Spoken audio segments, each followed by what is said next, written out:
I am a nurse practitioner, and I'm the primary care provider for a lot of the low-risk maternity cases at the practice where I work.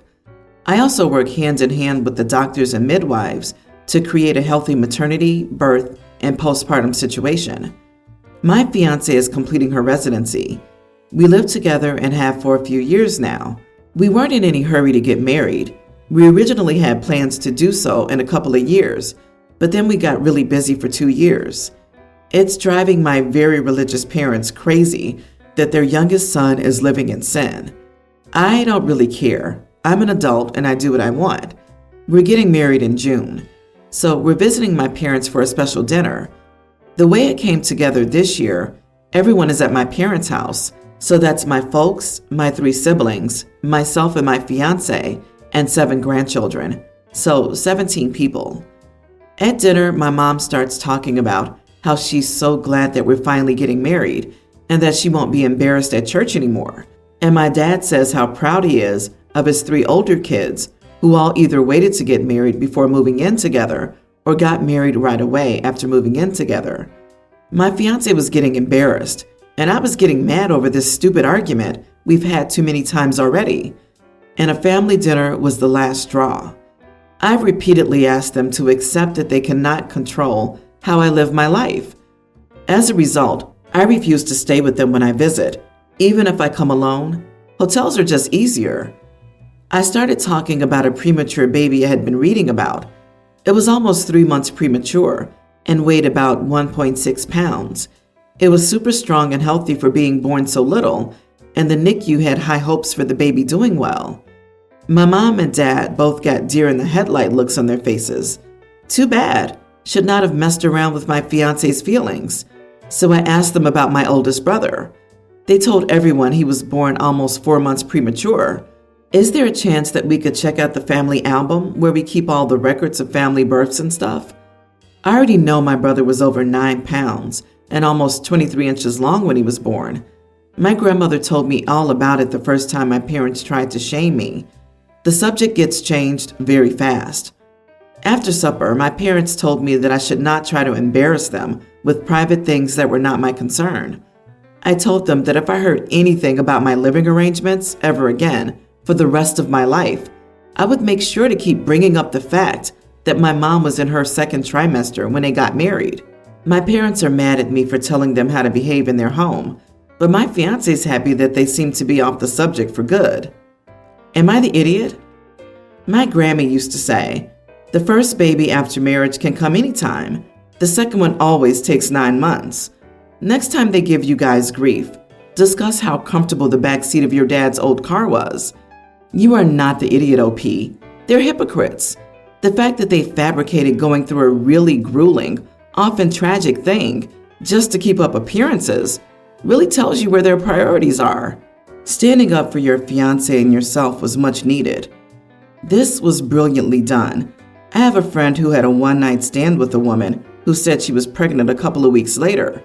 When the boy was born 11 weeks premature, weighing 11 pounds, my friend hightailed it out of there.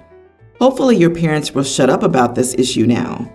I always notice that the people with the most to say always have the dirtiest laundry. Hypocrisy and judgment abound. I absolutely love this. You didn't call them out and embarrass them, but you stood your ground. I did laugh out loud when you said where you got your blackmail information. Grandma had that in her pocket for a long time, I'm guessing. I hope you give your grandmother a big hug regularly if she's still with us, because that is comedy gold. Congratulations on your upcoming wedding. I, 27 male, decided to take over my family's farm about a year ago, but I've been dating my girlfriend, 24, for 6 months now. When I took over the farm, I knew I wanted to get 2 dogs that were great protectors, so I got a Rottweiler, mainly for guarding, and a Maremma sheepdog who does most of the herding. Needless to say, both dogs have important jobs, and I always need them to be alert and aware in their training for the safety of themselves and the other animals on the property. That includes not treating them as pets. Unfortunately, recently, my girlfriend has been calling my dogs by 2 distinctive nicknames, and it's bothersome. She calls my Rottweiler Rump Roast and my Maremma Jelly, which are not their names. She's also been petting and cuddling up to them as you would a cute little puppy or something. I understand that she loves them, and the nicknames are out of love. But again, these dogs are not to be treated as pets. They're workers. I explained this to her and told her that if she couldn't understand where I was coming from, I really couldn't have her over anymore, and we would have to continue to see each other outside of the farm. This made her upset in a sad way. She was sad when she left, and I felt bad. I tried to explain my reasoning and side of things to her, and even asked my little sis for some advice.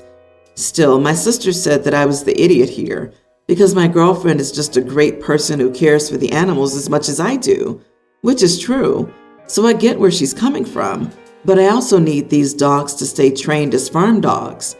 Am I the idiot? I own several dogs and have fostered and trained many more. Some have jobs, some don't, but I've never seen a dog less functional at its job for receiving more love. My Aita is my guard dog. It's smart enough to know when it's go time, no matter what cuddles he's getting. My Borgie, Border Collie, Corgi, is a herder and never was less effective at herding for being called a pretty little bean. Yes, you are the idiot. Wouldn't a guard dog be better at its job if it loves the people it's supposed to protect? Not to mention how important positive reinforcement is when it comes to training dogs. How's OP expecting to train his dogs if he doesn't intend to reward them with treats, praises, and cuddles? I pity those dogs, honestly. They'll be raised not knowing love and affection because OP thinks that they're just farm equipment. Plenty of police and service dogs live normal, non-working dog lives when they're not on duty and are still fantastic at their job. Working dogs aren't supposed to be on 24/7, dude. I don't think you know what you're doing. Definitely has no idea what he's doing since he got a Rottie as a protector of a farm instead of a literal livestock guardian breed. Then he has the actual LGD herding? An entire mess, LOL. Please give your dog some love. I'll say this again. They're not slaves. You don't deserve dogs. You're also cruel for refusing to let your girlfriend pet them. They deserve love. She's probably sad for them because she knows you neglect them regarding affection. I happen to marry into a family with an insane amount of money. More than they know what to do with, quite honestly. I spent approximately $15,000 per child for my 3 children for Christmas, which I am immensely grateful to be able to spend on them. I donated the same amount to a charity of each child's choice as well. My mom's side has a rule that we only get each other Christmas gifts if we'll be seeing each other that year on Christmas Day. For cousins with children, we get the kids' gifts rather than their parents. My mother hosted this year, and about 10 of my cousins and their children were coming. So I bought each of my cousins' children something unique, not really thinking about the price, but more about what I thought they would like. My cousin, 35 male, has a young teen daughter. She's the result of a one-night stand. So most of us in the family have only met her mother a handful of times, and only for a few minutes.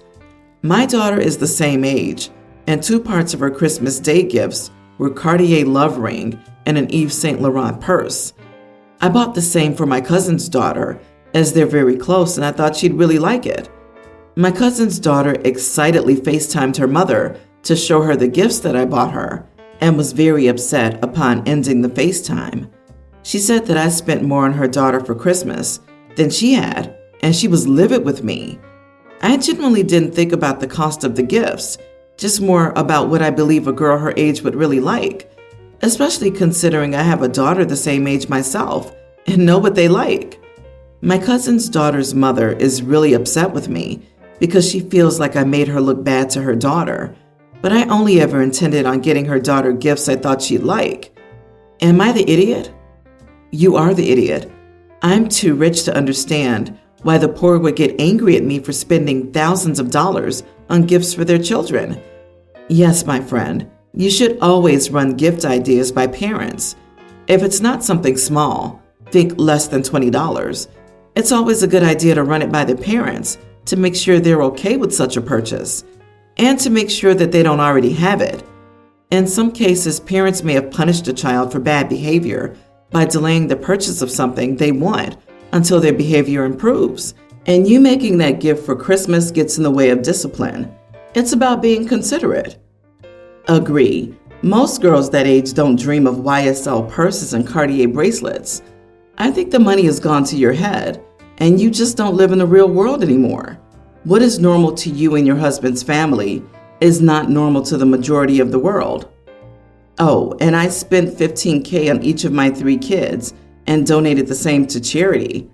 Who spends $90,000 at Christmas? Even if I had it, I wouldn't.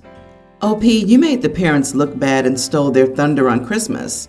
If there's a spoken tradition within the close family, great. But spending $4,000 on gifts for a child outside the group without discussing it with the parents first isn't appropriate. Disagree. This is such a bitter thing to say. I doubt OP did anything maliciously.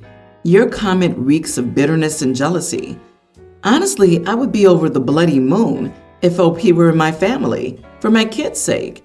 People who are jealous will always find reasons to fuel their bitterness.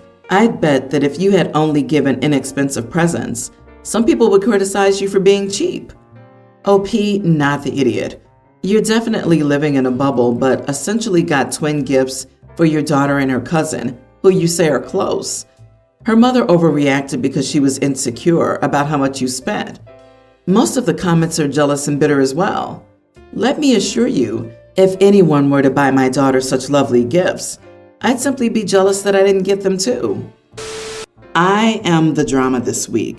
I, a teen female, got kicked out of Sunday school at my stepdad's church this weekend. My mom married Brad earlier this year. He has 4 kids, a tween female, a younger tween male, a pre-tween male, and a younger male child that are with him most of the time. And to say their family is religious is like the understatement of all time. The daughter has to wear skirts all the time and can't cut her hair. And they're all at church at least 3 times a week and have family Bible time and stuff every day. I wouldn't care, except that now that my mom and Brad are married, they expect me to participate. And that's just not my bag. I think it's superstitious, misogynistic nonsense, and I always leave their church feeling icky. I tried to get my mom to let me go to my dad's on Sundays to avoid conflict, but that's a non-starter so far. So I try to avoid talking about it, but Brad is like making it his personal mission to get me saved or something. So the subject comes up regularly. I finally put my foot down about not wanting to go to church with them, and it turned into a big argument, and my mom asked me to just go and keep the peace for the younger kids because it's something we do as a family. So I go and mostly just read, but I don't lie about why I'm there or my religion if someone asks me a question. Of course, it makes Brad angry and my mom, but I figure they can let me stay home if they don't like it. The problem is that the Sunday school teacher for my age group is a real piece of work and thinks we're all stupid because we're teenage girls. So he likes to go into biblical Greek translation stuff to make himself look smart. The only thing is, he's almost always totally wrong. My dad sent me to private school, and I took 2 years of ancient Greek, taking Latin now. And I know he's BSing people. So I brought an interlinear New Testament and a coined Greek dictionary with me this week. And when he got started, I corrected him. Not mean, but just like, wow, that's not what it says here at all. Can you explain more? And, oh, that's weird, because that's not how Brill defines that word. The dude was turning red by the end and asked me to stop interrupting. So I just shrugged and said I was trying to learn. He told the pastor, and the pastor told Brad that I was not allowed to come to Sunday school anymore because I was disrespectful. So Brad and my mom are mad and want me to apologize for derailing class instead of just getting through quietly. But I don't know. Am I the idiot? Not the idiot.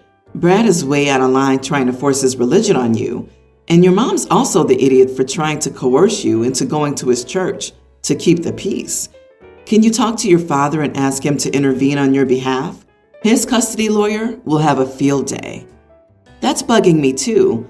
Hiking is an activity, or Friday night movies, or even volunteering somewhere. This is not on the same level as, this is our family activity, come join us.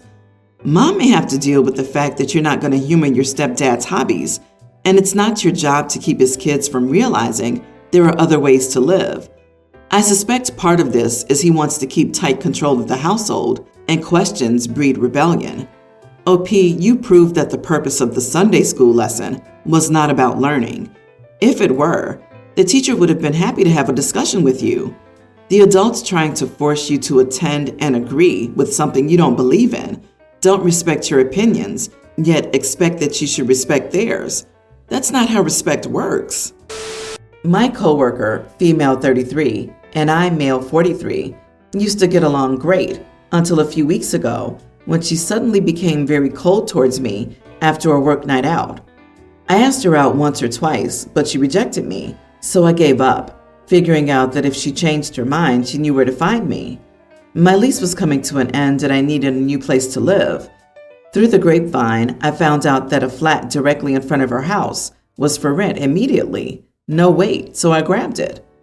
Just to explain a bit, the street is 2 long rows of terraced houses directly facing each other, with each flat above ground level having a huge bay window. Awesome flats, so I signed the lease immediately. My bay window is right in front of hers, which shouldn't be a problem. It's not my fault she doesn't use curtains. I use my big room as kind of a sitting room mixed with my gaming room, so I set up my computer and desk directly by the window. So when I'm gaming, I look directly outside. As I said, this shouldn't be a problem. Plenty of people do that. She hasn't said anything for a week or so. Not sure if she even knew that I lived there. But recently I saw her looking at me, and I smiled and waved at her. She made a strange face, waved back, and left the room. She's been telling everyone at work that I'm a creep and a stalker just because I rent a flat in front of hers. I am considering going to HR because she's been slandering me all over, but I wanted to double check if I'm in the clear. Am I the idiot for renting a flat directly in front of hers? You are the idiot. You asked her out multiple times despite her saying no. You then moved directly across the street from her. Innocent explanation or not, you are coming across as a massive creep. HR is not going to be sympathetic to you after you continue to ask her out after she clearly said no. You are the one who's harassing her, by all appearances. It's not my fault she doesn't use curtains. This literally sounds like the start of a horror movie. I'm a guy and I'd be creeped out if someone trying to get close to me rented out a place opposite me. And from OP's description, he rented it out because it was opposite her. Like, not I rented out a place and later discovered it. Can't believe someone in there with the right mind would do this. OP, you are making someone uncomfortable in their own home, specifically a woman you know personally and have a history with. Even if it didn't lead to anything, there were attempts made. This woman now does not feel safe in her own home. She doesn't know what's going through your head. All she knows is someone she's rejected has moved next to her and watched her through her window. So, once again, regardless of what your intentions were, just the lack of awareness of this situation, even if you moved there with no ill intent, would still make you the idiot. And you want to report her to HR? Heck, man, she's reading the situation clearly. You are most certainly not in the clear. The fact that he wants to report her to HR sounds to me like he has insight and realizes he's being super creepy and is in the wrong, but wants to beat her to it to cover his own butt, because nothing that she's done has been reason enough to go to HR. What will he say? That she left the room after he waved to her? He has no reasons to go. He just knows she's going to report him.